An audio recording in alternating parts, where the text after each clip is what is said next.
first song I ever wrote was called Roller Coaster. Why are you doing this to me? I thought I told you I hate roller coasters.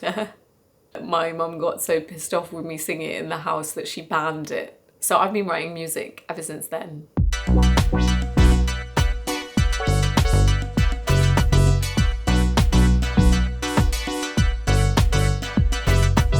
Mind Games is an EP about all of the things that happen in the mind. Mental health, mindfulness, and mind games in love.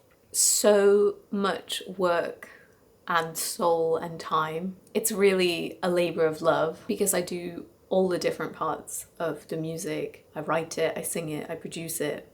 Up until a certain point in the process, nobody sees it.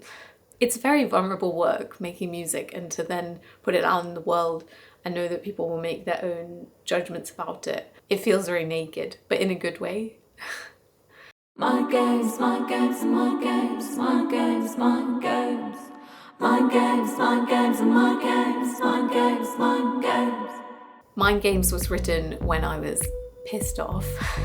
It's a kind of dancey, angry song, which is a really good kind of song. Mind Games was written during the pandemic when, like a lot of musicians, I wrote a lot of music. I remember that I was having a sort of online flirtation with someone. I felt that they were kind of messing me around and trying to play games a little bit.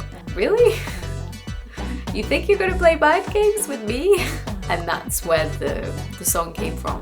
I think one of the first lyrics I came up with was, I was once naive, you could practically see through my skin, because I had the sense that if I had been 5 years younger, I would have totally fallen for it. And I had this image of myself as a young person of being completely translucent. I think I just let people in so easily when I was younger. What Mind Games is really about is about learning to set boundaries, learning to be discerning about the kind of people you let into your life. I added some kind of 90s percussion hi-hats in there as a kind of like TLC, Spice Girls, 90s girl power throwback.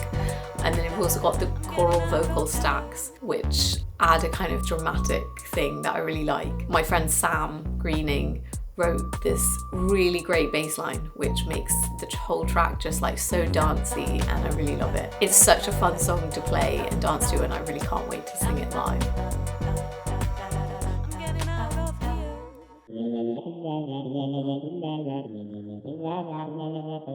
Someone who I was studying with told me one day that he made secret music and he played something to me that had this really cool vocal sample in it, and I just loved it, listening to it at home, and I just started writing this little bass line. It was kind of like a Drake-esque bass line, and I just got this like really good groove going on, and then I just started improvising over the top of it. I think at the time I must have had like a crush on someone, thinking about this person a lot. It was making me chuckle because I realized that I didn't know this person at all.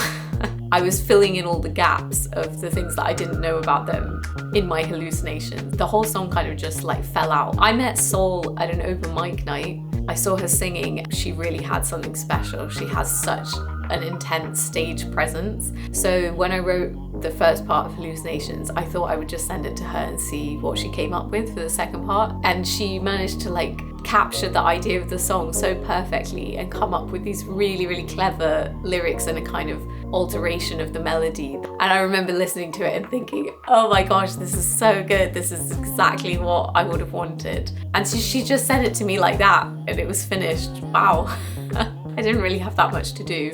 And then about a year later, I went in and wrote the rap part. The rap is kind of drawing on an interesting psychology theory called predictive processing, which is the idea that our brains interpret the world through a series of predictive models about what they think is going to happen, and that the way we perceive the world is actually a series of predictions, and we kind of see the model rather than seeing what's really there, and the only time we see what's there is when the reality doesn't match up to our predictions. I get really into like neuroscience and psychology theories, but I was thinking about this theory when applied to having a crush, because when you have a crush you don't really know the person, so you fill in a lot of gaps about them.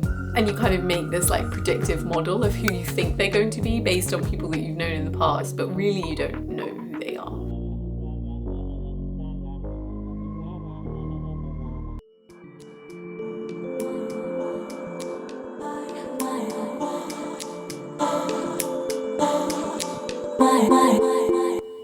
Colours is a song about having a very colourful mind and having a lot of ups and downs. I wanted to write a song that was more celebratory, celebrating the positive aspects of being a very intense or maybe like neuroatypical person. Because for me, having a lot of ups and downs has often been something that I've thought of as a really negative thing, but it's also something that makes me very creative. If I wasn't such an emotionally intense person, I wouldn't write music. Colours is kind of about celebrating difference and celebrating having a colourful mind. It's also about the fact that people don't always know what's going on inside your head, and sometimes people see one aspect of you and on the inside you're having a very different experience, and that's kind of where the line "I'm wearing black but you should know my mind is colourful" comes from. We don't always know what's going on in other people's heads, and sometimes we can see one way from the outside, but on the inside what's going on is very different. This is the oldest track on the EP. I started writing this in 2019, and it actually hasn't changed much from the beginning. It's just got lots of different sounds in it, and it's kind of a happy, dancey track, which I really love.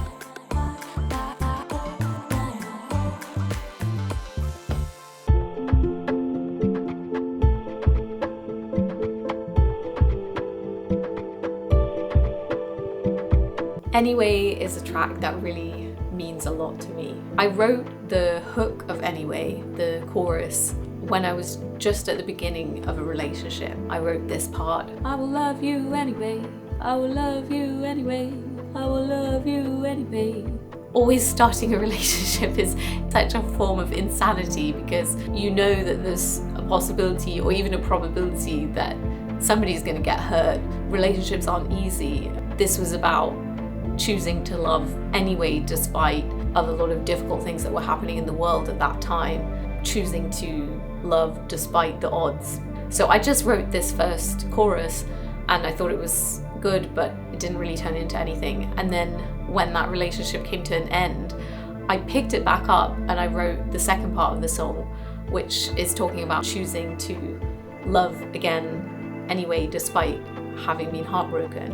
It's basically about having the courage to love, even though love is frightening and love does involve getting hurt, but you love anyway. And I think loving anyway isn't just about romantic relationships, it's about loving the world anyway, loving the people around you anyway, loving strangers anyway. There's a lot of reasons to turn away from love and from compassion, and this song is about choosing otherwise.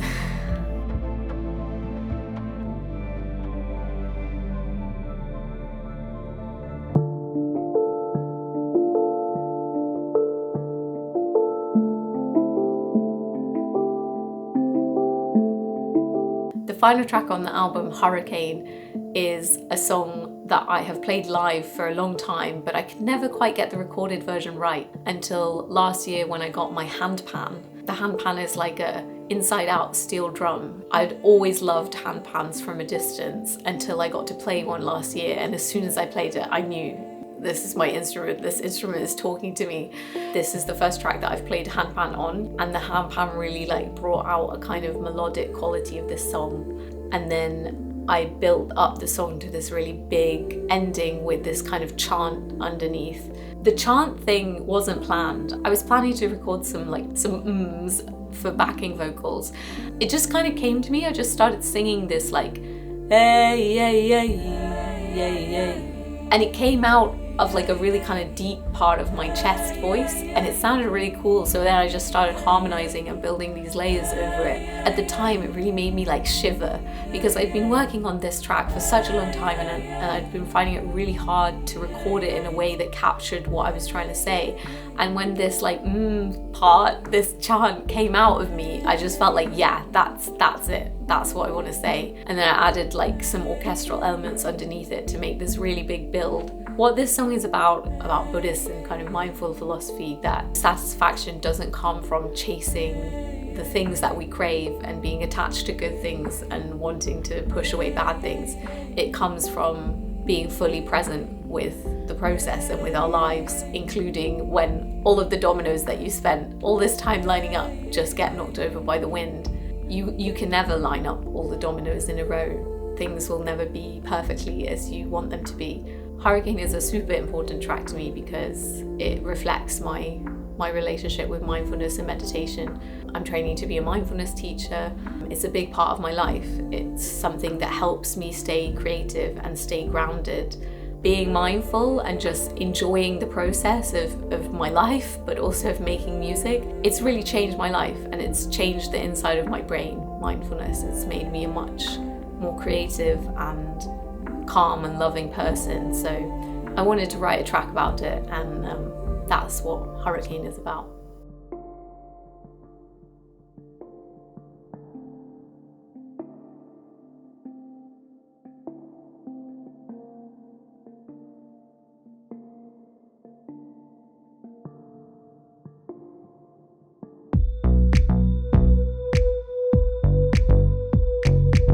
I started playing classical music when I was a very small child. I come from a very musical family. I would have to practice for a certain amount of time every day, and I did not want to practice.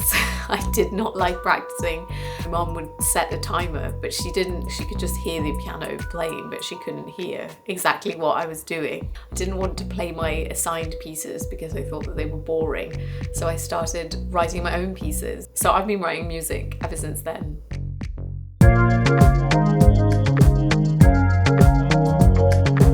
I'm probably a songwriter first. I write songs every single day. It's just my way of emotionally processing my world. I usually start songs with a lyric or a hook idea. I have a really, really long note on my phone. Anytime I'm out and about and a song idea pops into mind, I just write down some lyrics. Sometimes songs come to me kind of fully formed, or like a hook comes to me. Then I'll just surreptitiously record it on voice memos on my phone. So I have thousands of voice memos over the years of just ideas. I'll come to the piano and I'll try and finish those ideas and flesh them out. I try and get it in the computer as quickly as possible if it's an idea that I really like. Often I find that the first vocal that I record, even if I think, oh, that was just a rough take, it has so much of the raw emotion of that moment in it, and actually quite a lot of those vocals end up staying in the track until the end.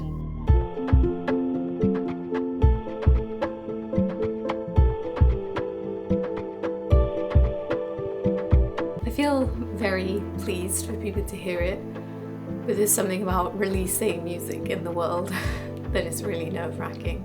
It's very vulnerable work, making music. I think that's one of the things that I like the most about making music, is the vulnerability of it.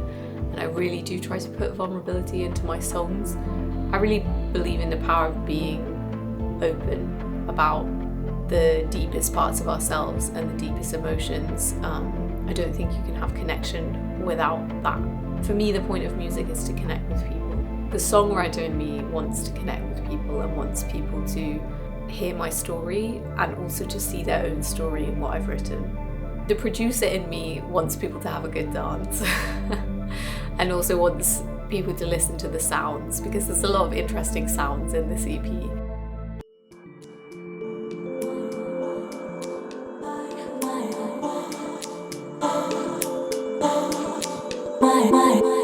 I started teaching myself to produce when I was a teenager. I got my first laptop and it had GarageBand pre-installed on it, so I started to record things into the laptop. Sometimes I would put them online and no one would listen to them, but I thought they were really good at the time. So after GarageBand, I then upgraded to Logic Pro and taught myself production, and then I went and studied audio engineering and music production, which was really helpful. It helped me understand more about the physics of sound. It also helped me feel less intimidated, because I think being a female producer, personally, I've experienced a lot of imposter syndrome because I feel that I'm not good enough technically.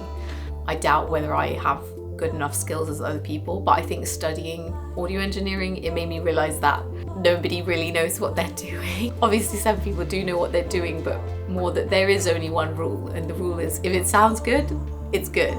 I'm really a student of the sound world around us. I absolutely love sound. Just the music of everyday life, the music of everyday sounds. I'm really interested in recording little sounds everywhere. On my track, Ka-Ching, which came out in 2021, all of the percussion in that track is recorded from things that I found in my bathroom. like shampoo bottle caps popping off, or like drawers being opened and closed, or toothbrushes hitting things.